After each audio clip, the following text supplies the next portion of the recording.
Welcome to Unmasking the Movement. Today is part 1, Glorifying Darkness, when demons get more airtime than God. You walk into some modern day churches, modern deliverance gatherings, and you might leave knowing more about demons than you do about Jesus. That should not be so, my friends. You'll hear long lists of spirits: Jezebel, Leviathan, Python, incubus, succubus, Ahab, witchcraft, religion.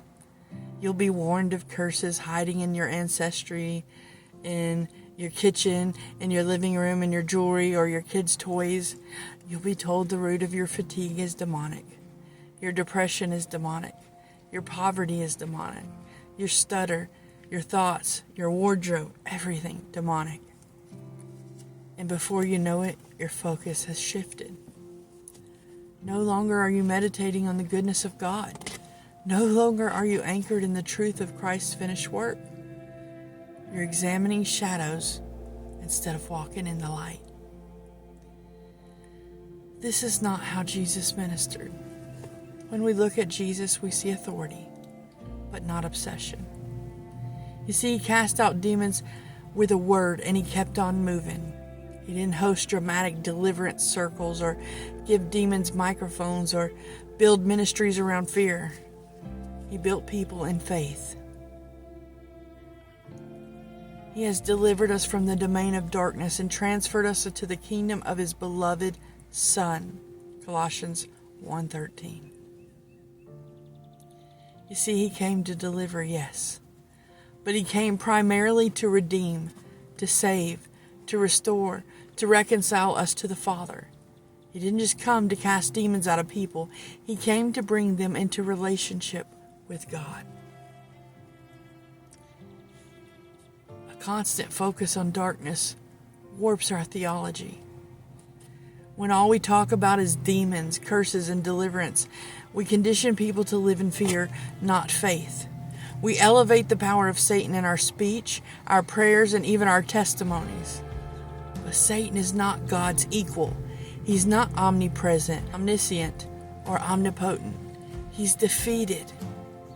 Having disarmed principalities and powers, he made a public spectacle of them, triumphing over them in it. Colossians 2:15. You see, Jesus crushed the head of the serpent.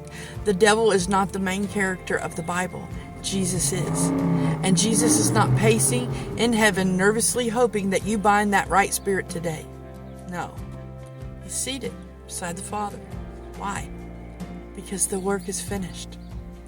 Fear sells, but freedom saves. Let's be honest.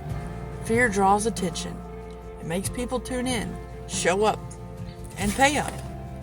Ministry built on fear often gains popularity quickly, but it comes at a cost. Spiritual maturity is stunted. The church stops being equipped to walk in freedom because she's too busy looking over her shoulder. But what does Scripture say? It says in Isaiah, "You will keep in perfect peace those whose minds are steadfast, because they trust in you." In Isaiah 26:3. You see, peace is the fruit of faith, not fear. God's not glorified when his children are afraid of doorknobs and dream catchers and stuffed animals or different objects around the home.